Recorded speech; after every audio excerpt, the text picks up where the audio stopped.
Hey everybody, welcome back. This is Linear One, and I wanted to start this new segment. And don't get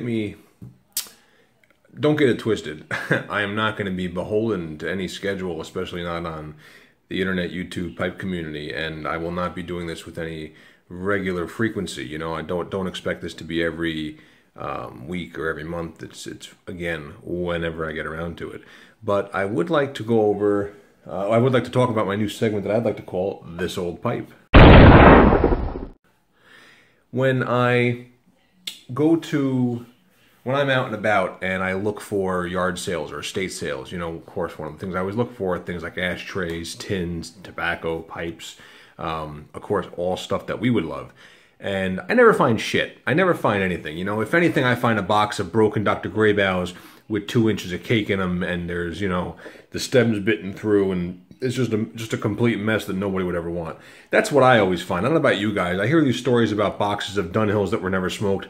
My best friend, he's got a Ashton Sovereign that he picked up for $15 at a garage sale or a flea market or something. So, I mean, you know, I always look for these bargains, and they never come to me. So I did find something that I thought was at least interesting at my latest estate sale trip. I went out this Sunday, and I was just driving around, and I mean, I was a long way from home. I was probably 80 miles away, and I just literally bumbled into into an antique treasure barn find kind of store, and I found a couple pipes, and I just wanted to share them with you guys. You know, this one here, I don't get the impression that this is really ridiculously old, and it has zero value, believe me. But to me, I thought it was interesting. This is a Brylon pipe, which, you know, there's nothing but horrible reviews online, but nonetheless, they've sold literally millions of these things in the last, you know, 50 years that they've been around. Brylon came into existence in the 60s. It kind of looks like it could be Briar, like when you look at it, like, you know, the untrained eye. This is kind of dirty. I didn't even buff this up or anything. But the reason I bought it was it's a yellow bowl. I don't know if you can see. Is that going to focus? It's a shame. But anyway, it says Yellow Bowl Standard on it. And it's got the trim ring here, which I don't know that all yellow bowls have that. But this was unsmoked. And I just thought it was cool. You know, I just thought, even though this is an old garbage, well, I don't want to insult it, but it's you know, it's a low-end pipe, and it's a plastic pipe, and it's probably not going to smoke great. But I wanted to look at them. I've actually never held a Brylon yellow bowl in my hands, and it's completely new. This thing was never smoked. The stinger thing actually comes out of the inside like that for cleaning, I think.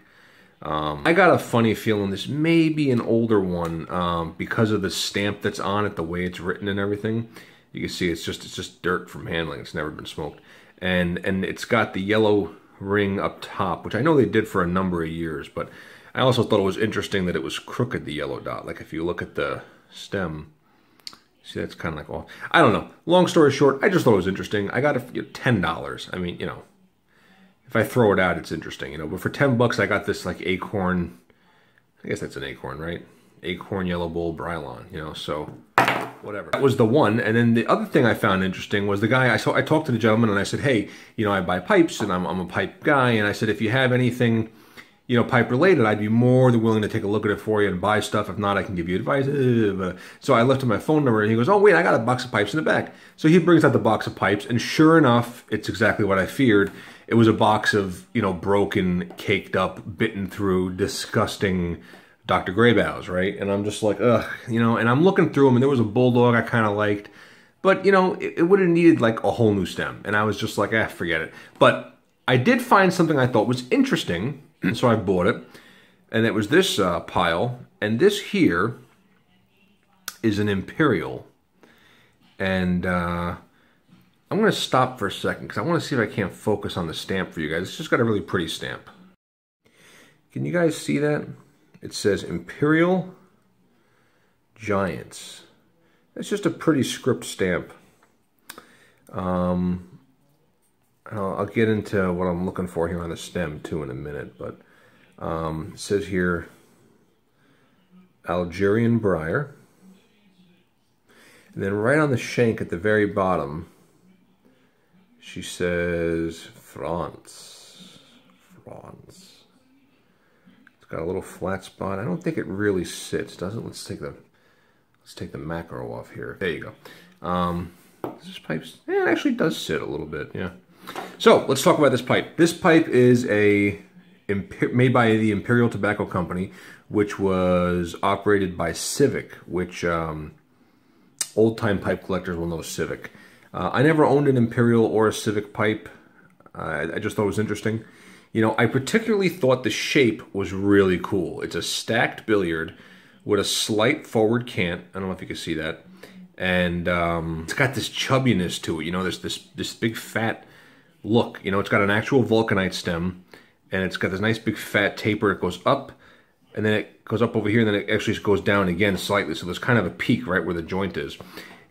Even in spite of this pipe's horrendous condition, and I should really have gotten a flashlight so you could see the inside of that bowl, but it's got some cake, I gotta tell you.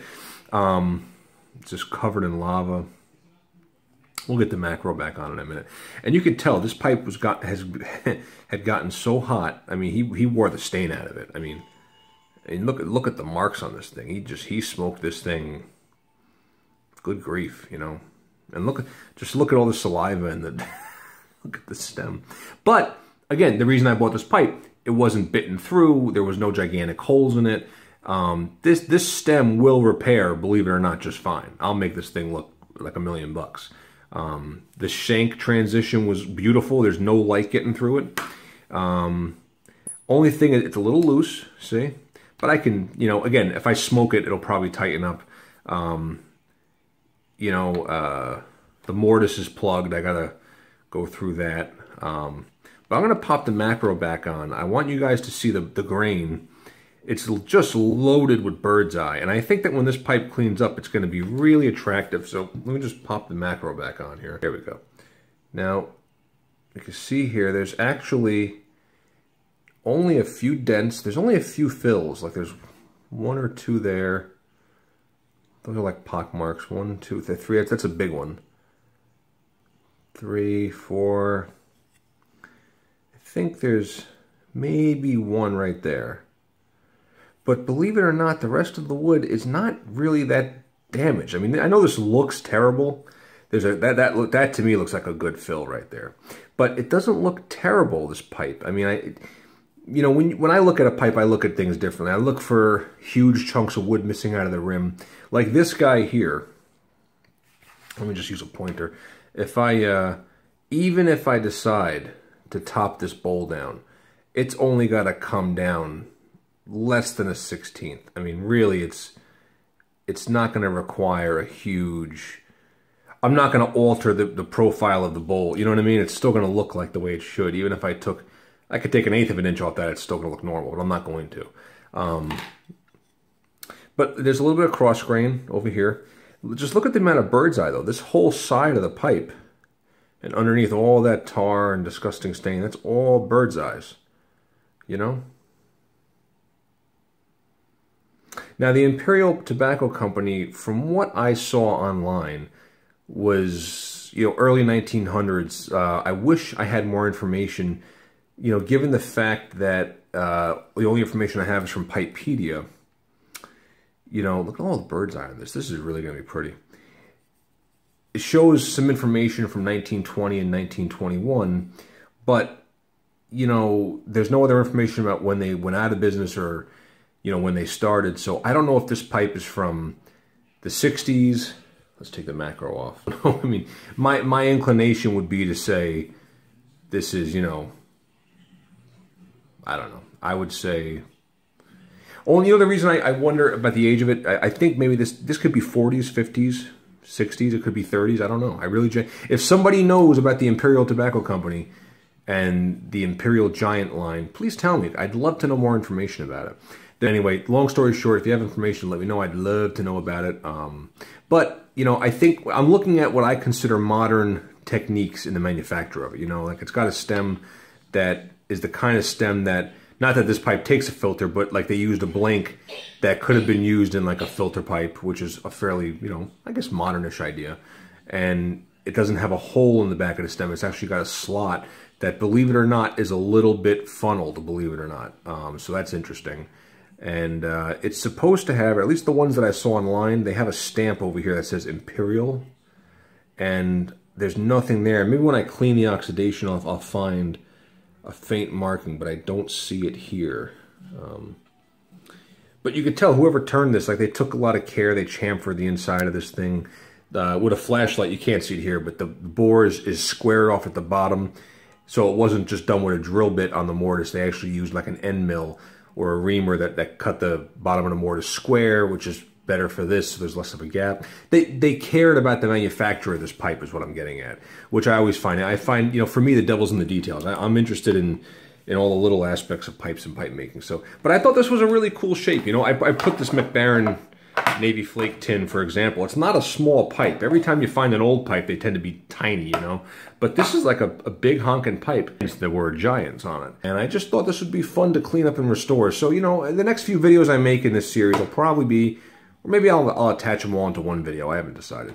It'll just be like, you know, just glimpses of me cleaning it up. And I'm not going to use the word restoration, but I'm going to refurb it as well as I can and smoke this thing. It's going to be I think this is going to be a great pipe. You know, Civic does have a reputation for making decent pipes. You know, it's not a, you know, I don't think this was a basket pipe when it was new. You know what I mean? They wouldn't have taken the care to do a stamp like that and then do a stamp on a curve and then give it a flat, and then, you know, most of them had to stamp here and to actually use vulcanite instead of anything else at the time. They cared about this pipe when they made it, you know, so this was probably a decent quality pipe at the time. I'm excited. I hope you are. All right, talk to you later. Bye.